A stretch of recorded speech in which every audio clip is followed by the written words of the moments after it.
Alright guys, well it's been a while, a long while since we've done any trapping, but got a fur clinic coming up this weekend and we needed some muskrat for the kids to trap. And I'm out on this little piece that I was supposed to trap this trapping season before the whole cancer thing shut me down. And still recuperating from that, but doing a little bit, as much as I can. It's an energy issue. But anyway, we came out here yesterday. I didn't film it. The wind was blowing, it was snowing. There was only about 12 inches of ice missing around this entire pond. And as you can see, the wind picked up and broke a lot of this ice off. But anyway, I put I got 3 colony sets in yesterday. And 110, that's all I brought with me. Just looking to catch a couple. And I just drove down here to the first spot here, and you can see the 110 still set there. But I see at least one rat in that cage there. And this cage here. Well, we got to reset. Really surprised nothing came out and hit that 110. But there he is anyway. Not a bad size rat. Caught a lot bigger earlier this year. But here we'll do it like a fisherman. There you go, it's a giant. That sucker got to be 7.5 pounds at least. Just kidding. Alright, well we got a couple, 3 more cages to check, and let's go see what else we got. I'm also going to put in some coyote sets out here today too. Alright guys, I got a cage. Oh, which side of this point did I put it on?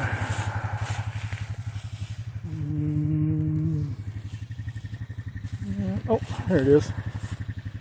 Yeah. I think we got multiple rats in that one. This one's really hard to get to. It's super steep, gets super deep really fast, but yeah, let me grab my gloves, and I'm gonna say there's at least 2 in there. So that's good. It's hard to see, but there's a shadow there at that end, and it's shadowed at this end as well. So I know there's at least 2, or an otter got in there somehow. Hopefully not, because otter season's closed. Alright, stay tuned. Now we're recording. Okay.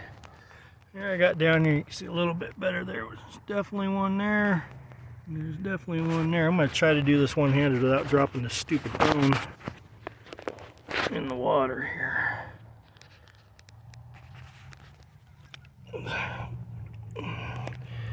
Oh, when you miss the GoPro.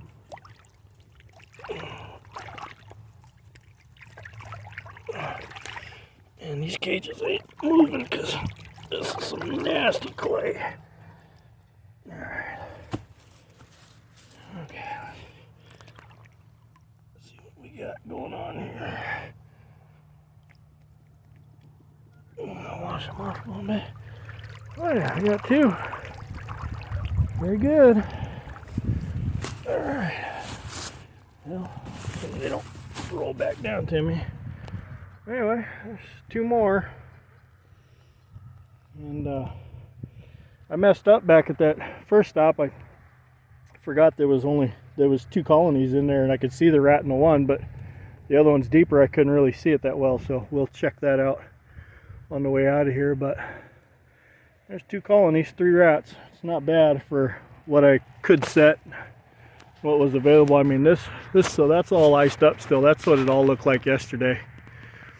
And I just had a little 6-inch, 8-inch here along the shore where I could see the color difference in the water where the rats had been going in and out. And that's the only reason why I set cages where I did. So well, hopefully we got some right down on that point right there. I got another colony down that way, so we'll go check it out. Alright guys, back here, kind of the ponds are out over that way, kind of behind this little berm right here. It's this old patch of Russian olive, and I think those are poplars. But anyway, there's a fence that goes right behind all this, or through it. And these coyotes are crossing. There's a couple places back inside there where they're crossing this fence line coming over to the property. So rather than snaring the fence line, I just don't like doing that. I've had too many issues with things getting all tangled up, and snares not working the way they should. That's just me. I'm not a very good snare guy. But anyway, it's right here. Just did a big kick out. I got a No BS Junior Extreme or Extreme Junior sitting right there. It's just a urine post. Absolutely saturated this guy right here with urine. Montana Wolf Trappers Fox urine. That stuff is rank.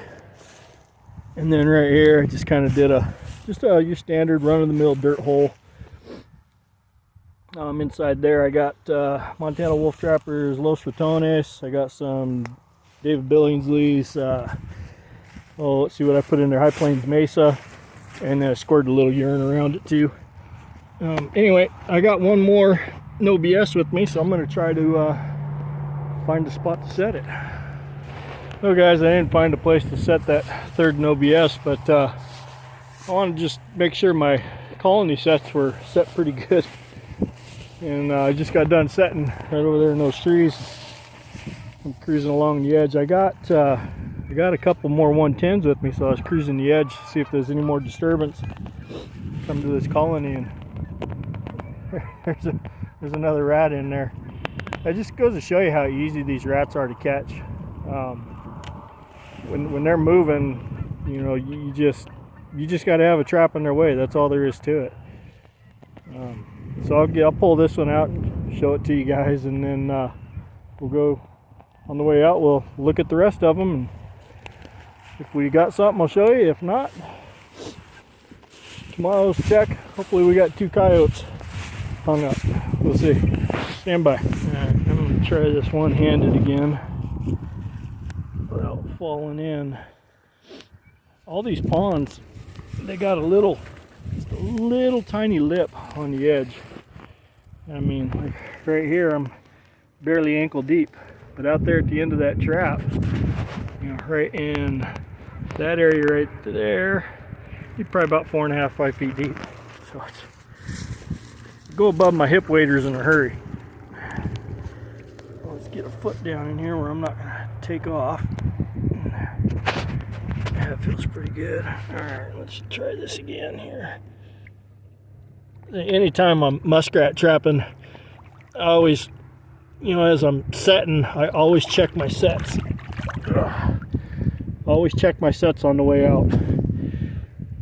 I've had times where I've set colonies like this, and with an hour, have 4 or 5 rats in them, and then if you didn't check them and you just went home and you come back in the morning, who knows how many more rats you missed, you know. These traps are not real big.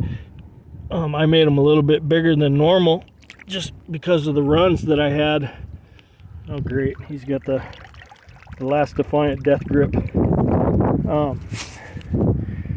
they I don't even know where I was going with that, but it's, you know, this one here, these traps here, the most I've ever had in them was 4, and I don't know how, because the door was still open. Not all the way, you know, maybe, you know, it was maybe open like that much, but when the one rat went in there, a dead one kind of slid back, or he probably clawed it, you know, as he was trying to get his way forward, and shoved it back there. His only demise was, instead of coming down and out, he went back up in here and got stuck. So, you know, these traps they're 2 foot long, they're 6 by 6, and like I said, I've had 4 rats in them before, so it just goes to show you, you gotta just definitely, when you're setting muskrats, it don't take long. You need to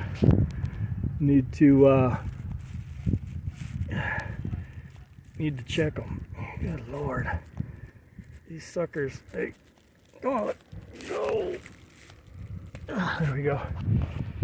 These suckers move quick. But anyway, so that's number 4. We'll see what else we got on the way out.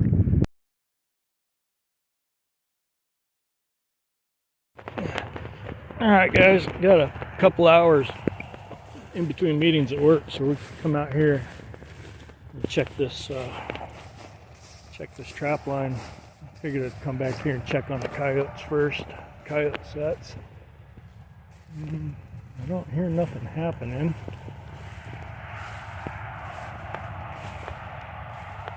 Well, nothing going on here. Totally undisturbed. Okay. And this one here's totally undisturbed as well. Alright, well, so much for that. Alright guys, well, we went and checked the coyote sets, nothing in them. I wasn't expecting anything, first night catch. But I see a dark spot down there in the rat trap, so we'll pull that out and see what we got going on. Alright guys, well, we got a reset. There's a rat. That's actually a pretty doggone good sized rat, but we'll go down to the next ones and check them out. That one, this here is just so stinking steep there's no way for me to hold the camera in and do it. And again, I don't have my GoPro with me. My son's using it on our coyote line, so need to pick up another one of them, I guess. Anyway, on to the next one. Let's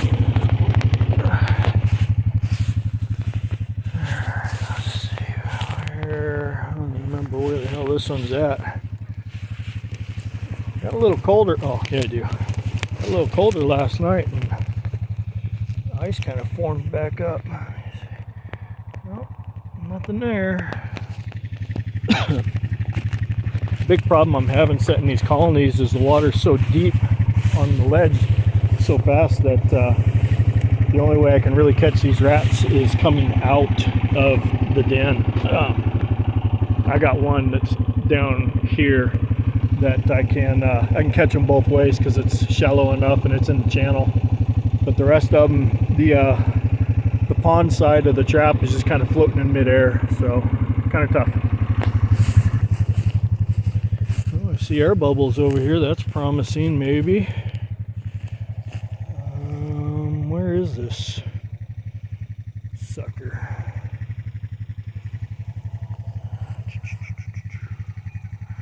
Oh, it's down.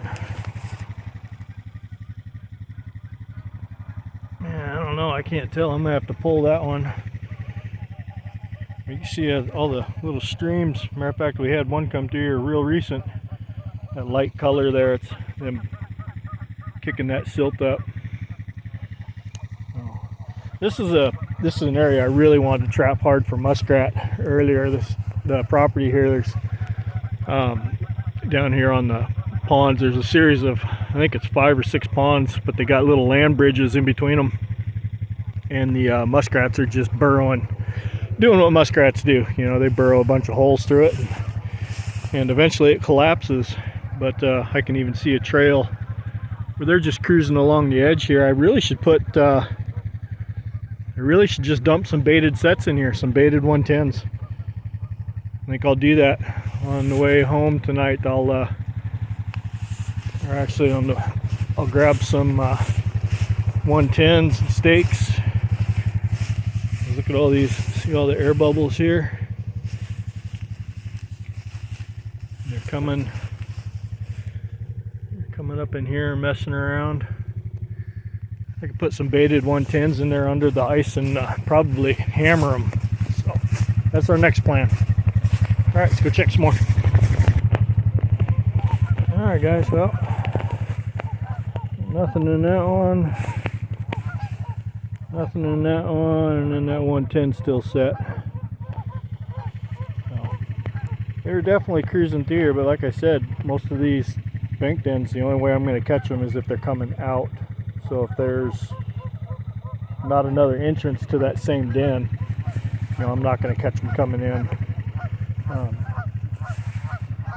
This trap here, I caught one that was coming in yesterday and one that was going out. So this is the one that's actually in their natural channel. But other than that, that's it for the day. I'll come back out here with some baited sets and we'll try it that way. They're definitely moving around here with these air bubbles underneath here. It just seems like they're cruising the bank looking for that open ice or open water. We'll get them. Thanks for watching.